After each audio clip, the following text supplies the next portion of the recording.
Question number 1. The nature of root of the following equation, quadratic equation 9x square minus 6x minus 2 is equal to 0 is.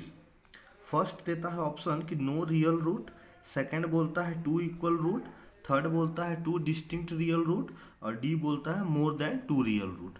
तो इसके लिए हम लोग पहले इसको सॉल्व करके देखते हैं। हमको इक्वेशन में क्या दे दिया है, 9x स्क्वायर माइनस में 6x plus minus 2 is equal to 0। यहाँ पर a का वैल्यू हम लोग का क्या हो जाएगा, तो एक्स स्क्वायर का कोफिशिएंट a का वैल्यू होता है तो a इज इक्वल टू 9 हो गया। b क्या हो जाएगा, x का कोफिशिएंट -6 है तो -6 हो जाएगा और c क्या हो जाएगा, कांस्टेंट टर्म कितना है -2 तो -2 हो जाएगा। हमारा फॉर्मूला क्या बन जाएगा, d is equal to B square minus 4ac। Value put कर देते हैं, बी स्क्वायर मीन्स क्या हो जाएगा, -6 का स्क्वायर हो जाएगा -4 इंटू ए का वैल्यू कितना हो जा रहा है 9 इंटू सी का वैल्यू कितना हो जा रहा है -2। अब इसको सॉल्व कर लेते हैं, -6 का स्क्वायर कर देंगे तो 36 आ जाएगा, 4 9 जा 36 हो जाएगा, 36 2 जा 72 हो जाएगा और ये माइनस माइनस प्लस बना देगा तो यहाँ पे प्लस में 72 सॉल्व कर दिए तो कितना हो गया, डी का वैल्यू कितना हो गया 108। तो हम लोग यहाँ पर लिख सकते हैं क्या कि if D is greater than 0 then two roots are real and distinct. इसके हिसाब से हम लोग का आंसर कौन सा हो जाएगा, ये सेकंड वाला हो जाएगा, टू इक्वल रूट। नहीं ये नहीं होगा, आंसर हो जाएगा टू डिस्टिंक्ट रियल रूट, ये वाला आंसर हो जाएगा। क्वेश्चन नंबर 2 में बोलता है कि the line represent the given pair of linear equation are non intersecting, which of following statement is true. हम लोग को इक्वेशन दे दिया है, क्या दे दिया है, a1x plus b1y plus c1 is equal to 0। Second बोलता है a2x plus b2y plus c2 is equal to 0। दो इक्वेशन दे दिया है और हमको बताना है इसमें कि कौन सा लीनियर इक्वेशन जो कि नॉन इंटरसेक्टिंग, तो इसमें से फॉर्मूला है या फिर कौन सा कंडीशन है वो सही होगा। तो हम लोग का ये वाला कंडीशन सही होगा जो कि a1/a2 is equal to b1/b2 but not equal to c1/c2 के होगा। नंबर 3 में बोलता है कि if O is the centre of the circle, कि अगर यहाँ पे इस सर्कल का सेंटर O है and the chord PQ make an angle 50 degree, और ये जो कॉर्ड PQ है ये क्या कर रहा है, 50 डिग्री का एंगल बना रहा है टेंजेंट के साथ, ठीक है यहाँ पर, और पॉइंट ऑफ कांटेक्ट क्या है, P है। Then the angle subtended by the chord at a centre, means ये हमको बताना है कि जो एंगल है वो सेंटर में कितने का बना रहा है, ये हमको यहाँ पे प्रूफ करना है। मतलब POQ ये वाला एंगल जो है हमको यहाँ पे प्रूफ करना है कि ये कितना हो जाएगा।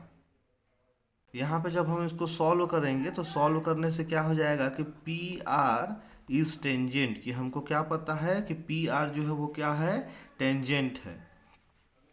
तो उसके हिसाब से हम लोग का क्या हो जाएगा कि एंगल OPR जो है वो कितना हो जाएगा 90 डिग्री। R दे देते हैं तो OPR जो है ये हम लोग का हो जाएगा 90 डिग्री, क्योंकि ये टेंजेंट से जो रेडियस है वो पॉइंट ऑफ कांटेक्ट पे टच करता है तो ये 90 डिग्री होता है।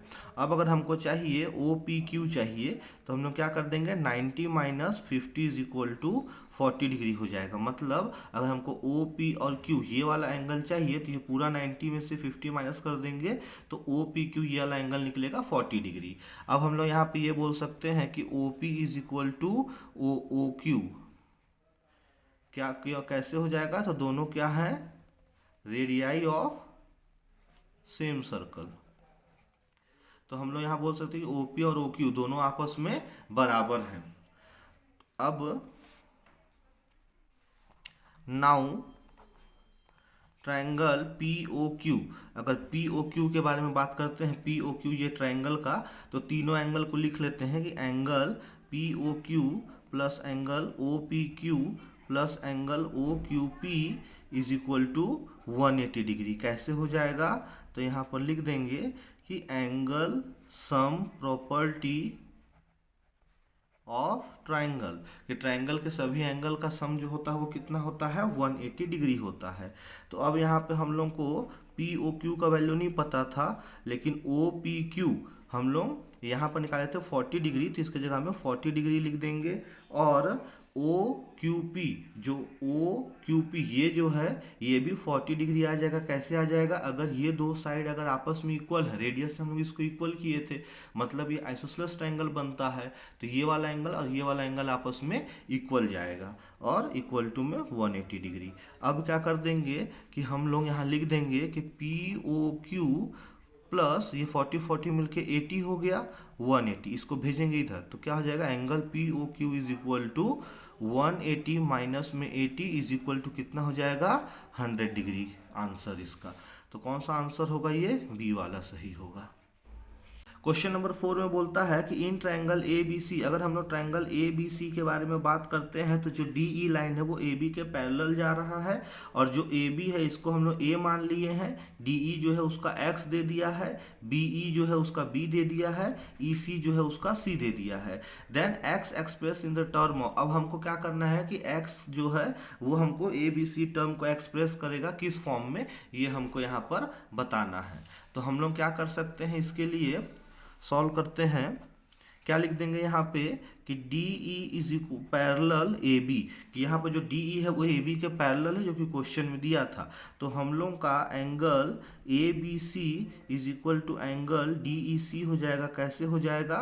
तो करस्पॉन्डिंग एंगल प्रॉपर्टी से,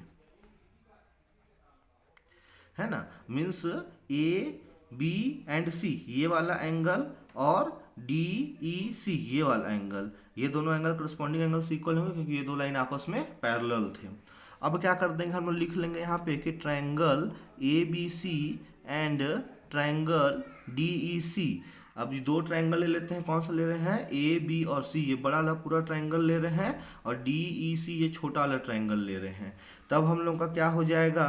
तो यहाँ पर लिख लेंगे पहला कि A B C is equal to angle D E C, जो कि हम लोग अभी प्रूफ किए थे। तो ये दोनों आपस में इक्वल, और दोनों वाले ट्रायंगल में एंगल सी कॉमन आ रहा है, तो हम लोग लिख सकते हैं कि एंगल सी, और यहाँ पर लिख देंगे हम लोग क्या चीज़ कि हम लोग को ये कॉमन मिला। अब जब दो चीज़ हमको मिल गया तो हम लोग बोल सकते हैं कि ट्रायंगल ए बी सी जो है वो सिमिलर है ट्रायंगल डी ई सी के। किससे है? तो बाई ए क्राइटेरिया से है, एंगल। अब क्या कर देंगे, हम लोग लिख देंगे यहाँ पे ई सी अपॉन में बी सी, है ना, और इज इक्वल टू क्या कर देंगे? डी ई अपॉन में ए बी लिख देंगे। कैसे हो जाएगा? तो यहाँ पर लिख देंगे क्या चीज़ हम लोग कि corresponding side of similar triangle are proportion. Means जब हम लोग ये दोनों ट्रायंगल को आपस में कॉन्ग्रुएंट प्रूफ कर दिए हैं तो हम लोग ये बोल सकते हैं कि जो ई सी है वो अपॉन में बी सी के हो जाएगा, और जो डी ई है वो अपॉन में ए बी के हो जाएगा। यही यहाँ पर लिखें, और वैल्यू रख देते हैं। तो ई सी का वैल्यू हमको क्वेश्चन में दिया था सी, और बी सी का वैल्यू कितना हो जाएगा? तो यहाँ पर अगर हम लोग बी से लेकर सी तक देखें तो ये हम लोग का कितना था? ये था बी और ये था सी, तो इन दोनों का सम हो जाएगा, तो बी प्लस सी हो जाएगा। यहाँ पर बी प्लस सी हो जाएगा, और डी ई का वैल्यू एक्स था और ए बी का वैल्यू ए था। अब इसको हम लोग क्रॉस मल्टीप्लाई कर देते हैं, ये चल जाएगा यहाँ पर, तो क्या हो जाएगा? ए सी अपॉन में B plus C equal to X. तो हम लोग का कौन सा आंसर हो गया एक्स के टर्म में? ए सी अपॉन में बी प्लस सी। तो कौन सा ऑप्शन है यहाँ पे? तो यहाँ पर बी ऑप्शन है, इसलिए आंसर क्या हो जाएगा? B option. नंबर 5 में बोलता है कि two APs have the same common difference, दो अलग अलग एपी हैं जिनका कॉमन डिफरेंस सेम है, and the first term of the one is, one का जो फर्स्ट टर्म, एक का जो फर्स्ट टर्म है वो कितना है? -1 है, और सेकंड का जो फर्स्ट टर्म है वो कितना है? -8 है।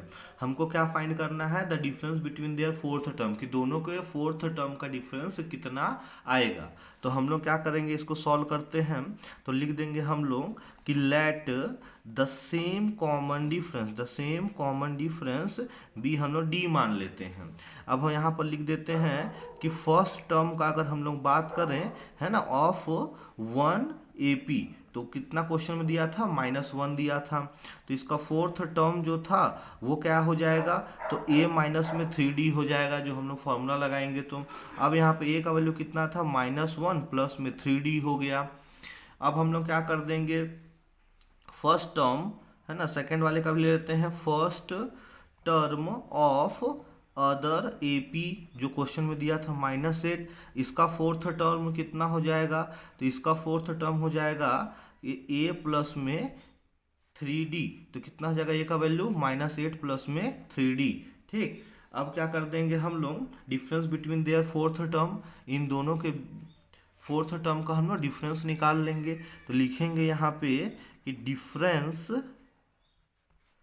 बिटवीन देयर फोर्थ टर्म, इनका हम क्या करेंगे, फोर्थ टर्म का डिफरेंस निकाल लेंगे।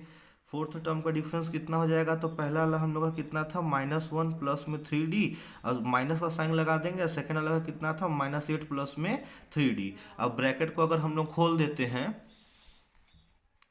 ब्रैकेट को हम लोग खोलेंगे तो कितना जाएगा, -1 प्लस में 3D, ये माइनस इधर जाकर माइनस माइनस क्या कर देगा, प्लस में 8 कर देगा, और इसको यहाँ से माइनस में 3D बना देगा। तो प्लस में 3D माइनस में 3D कट गया, और ये कितना बच गया 7। तो दोनों के बीच का डिफरेंस कितना हो गया 7 का। C नंबर हम लोग का आंसर हो जाएगा।